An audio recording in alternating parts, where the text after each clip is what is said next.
రుణమాఫీ విషయంలో ఎందుకు పండగ చేసుకుంటున్నారు? అసలు చాలా మంది లబ్ధిదారులను దూరం చేస్తుంది కాంగ్రెస్ పార్టీ అని బీఆర్ఎస్ వాళ్ళు అంటున్నారు. చూడండి, రుణమాఫీ ఇష్యూలో ఆధార్ కార్డు అప్గ్రేడ్ చేయాలి. అది చాలామంది చేయాలి. నేను నిన్న కూడా సిద్దిపేటలో చెప్పిన ఇదే మాట. దాని కార్యకర్తలు ఎవరైతే అప్గ్రేడ్ చేయలేదో రైతుల దగ్గరికి పోయి అది అప్గ్రేడ్ చేస్తే అందరికీ ఇస్తామంటున్నాం. ఇక దాన్ని పట్టుకొని ఇస్తలేరు ఇస్తాంతో రెడీగా ఉన్నాం. బడ్జెట్ కూడా రిలీజ్ అయింది.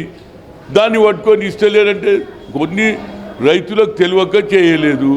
ఆధార్ కార్డును అప్గ్రేడ్ చేస్తే వాళ్ళకు కూడా ఇస్తాం. ఇక దాంట్లో ఎందుకు వీళ్ళు దారాదత్తం చేస్తున్నారు అంటే కాంగ్రెస్కు చెడ్డ పేరు రావాలి, చేయలేదని పబ్లిసిటీ చేసుకోవాలి, వాళ్ళ పబ్బం గడుపుకోవడానికి రైతులకు కూడా అన్యాయం చేస్తున్నారు. నేనేమంటున్నా అంటే ఏ రైతు అయితే ఆధార్ కార్డును అప్గ్రేడ్ చేసిండో తప్పనిసరిగా అతనికి ఇస్తారు.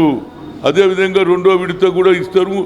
ఏదైతే 2 లక్షలు ఉన్నదో అది ఇవ్వడానికే ప్రభుత్వం కృతనిశ్చయంతో ఉంది. దానికి దీని వెనకాల సోనియా గాంధీ, రాహుల్ గాంధీ గారు ఉన్నారు.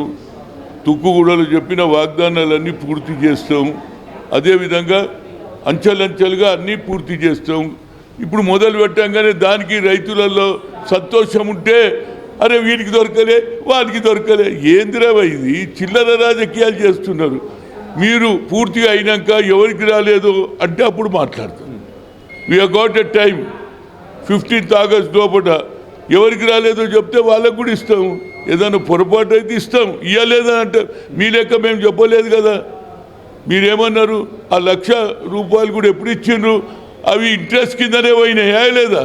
నేను మహబూబ్నగర్లో బ్యాంక్లో పోతే sir that money has gone for interested, so we can't give another loan. ఇప్పుడు ఏమైంది? కట్టేస్తే అందరికి కూడా ఏదైనా అవసరాన్ని బట్టి ఒక కొత్త పొలమో కౌలుకు తీసుకున్నోడు కూడా వాడికి ఏదైనా బ్యాంకు రుణాలు అడిగితే వాళ్ళకు కూడా ఇస్తారు.